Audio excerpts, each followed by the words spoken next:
Hello, you are welcome to this lecture. In this lecture, we are looking at session 4 of Unit 3, and the topic here is audit documentation. Audit documentation as session 4 of Unit 3. At the end of this session, you should be able to describe the types of risks associated with audit assignment and describe the procedures for establishing materiality. Describe the type of risks associated with audit assignment and describe the procedure for establishing materiality. Now, the auditor should document matters which are important in providing evidence to support the audit opinion and evidence that the audit was carried out in accordance with the acceptable standards. Now, audit documentation is a record of audit procedures performed, the relevant audit evidence obtained, and conclusions the auditor reached. So, whatever procedure that you've went through, they must be documented as a proof that you have done your work, and it is based on that you are going to give an opinion. So, all these must be included in the audit document.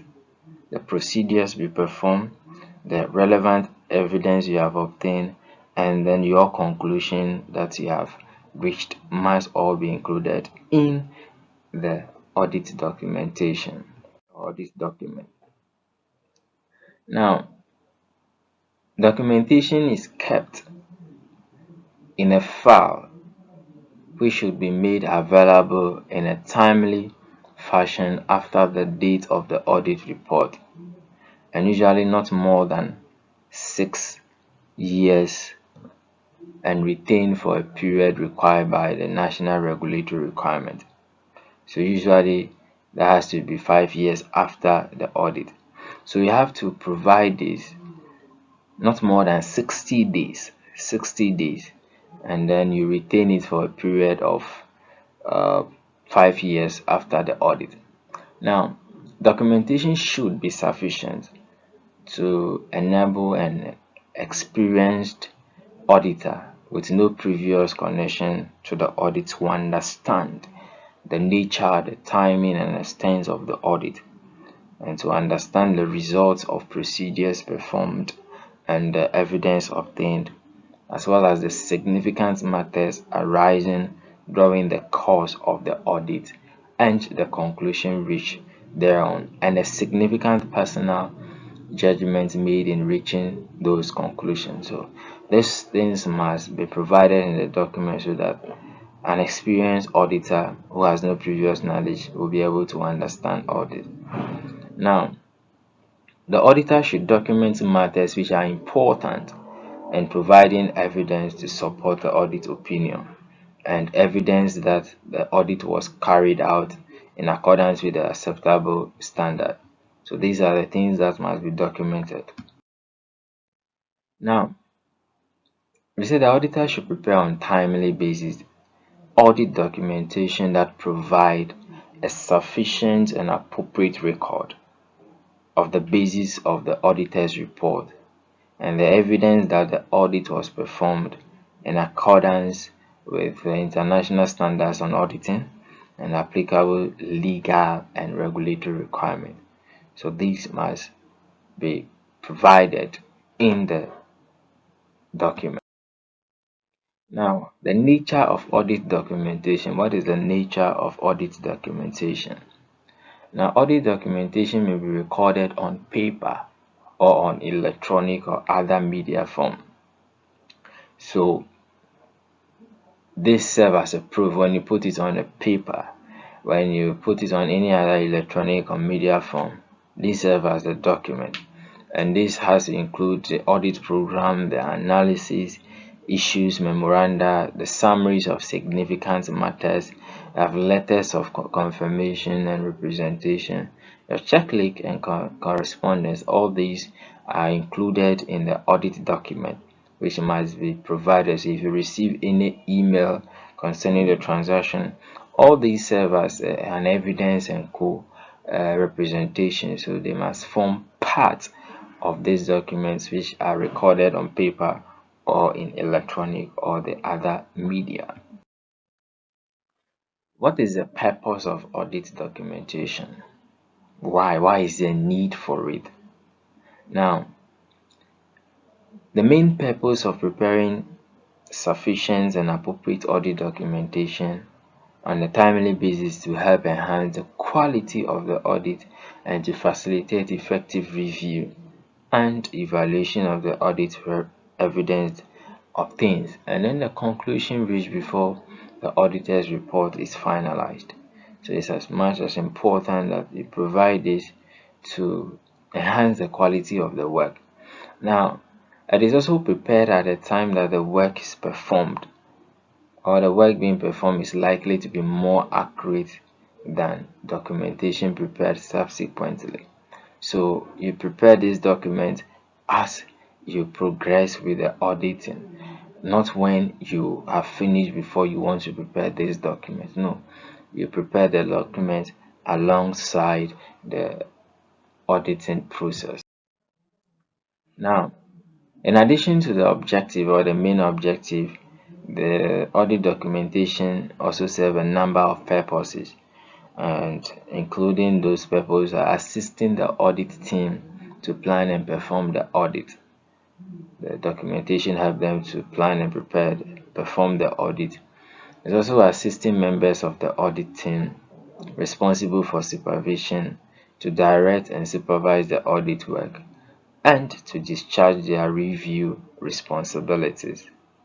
It also enables the audit team to be accountable for their works.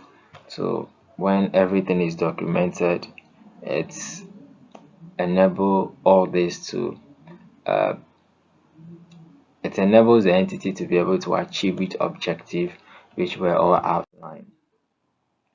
Now, another purpose or continuation of that is it can also retain a record of method for continuing significance of future audits. So as far as they are documented, it serves as evidence or proof. You can keep there as a reference for any future audit.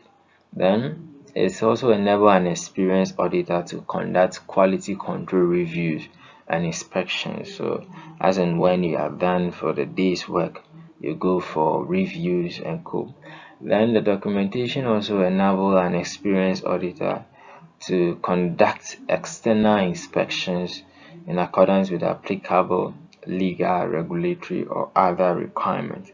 So the document is there, everything is in it. So just hand it over and then it will be reviewed or assessed by other experienced auditors. Now, what are the form, the content, and the extent of the audit documentation? What are the form, the content of the audit documentation? Now,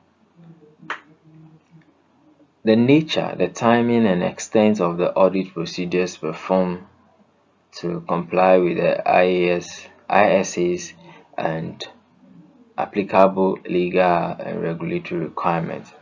So the result of the audit procedure and the audit evidence obtained must be there, and then any other significant matters arising during the audit and conclusion reached by the opinion, as we have been saying, all this needed to be included in the audit document. So we look at the content, what goes in it, and these are the procedures. To what extent of information should be reported, what is the format, and they are all included there. Now, these forms, the contents and the extent of audit documentation depends on certain factors. So factors that affect the audit documentation. There are factors such as the nature of the audit procedure to be performed, the identified risks of material misstatement, then the extent of judgment required in performing the work and evaluating the result. We look at the significance of the audit evidence obtained, the audit methodology, and the tools used. These are some factors that affect the form, the content, and extent of the audit documentation. Now, We want to look at changes to audit documentation in exceptional circumstances after the date of the auditor's report. There could be some cases where there will be a change to the audit documentation. So when this happens, what are the exceptions that will warrant it? Now, if in exceptional cases changes are made to the audit file after the audit report has been signed, the auditor should document the circumstances that led to that, the audit procedures performed, and evidence obtained and conclusion drawn. Then when and by whom changes to audit documents were made and reviewed. So all these must be documented. Now, let's look at confidentiality, the custody, and then the ownership of the working paper. The working paper that the auditor have, how confidential should it be? In whose custody and whose paper is it actually with? Now, auditors must follow ethical guidance on the confidentiality of audit working papers. They may at their own discretion release part or whole working papers to the entity, as long as disclosure does not undermine the independence or the validity of the audit process. So in this case, judgments may be used in deciding the length of holding the working papers, and further consideration should be given to the matter before their distraction. Now, many institutes recommend at least 6 years as a minimum period for the audit working paper. Now, working papers are the property of the auditor. The working papers are the property of the auditors, and they are not a substitute for, or they are not part of the entity's accounting records. It is a property of the auditor, and it is not a substitute nor part of the entity's accounting record. So the entity cannot go around chasing the auditor for that to add to their accounting record. So in summary, we have been able to look at audit documentation, its nature and form. Try as much as possible, read a book, discuss with some of your colleagues their understanding. It's all about reading. If you don't read, you don't understand. And I will encourage you to read and read to get the understanding, and then apply that knowledge or understanding you have as well. Thank you, and see you in the next session.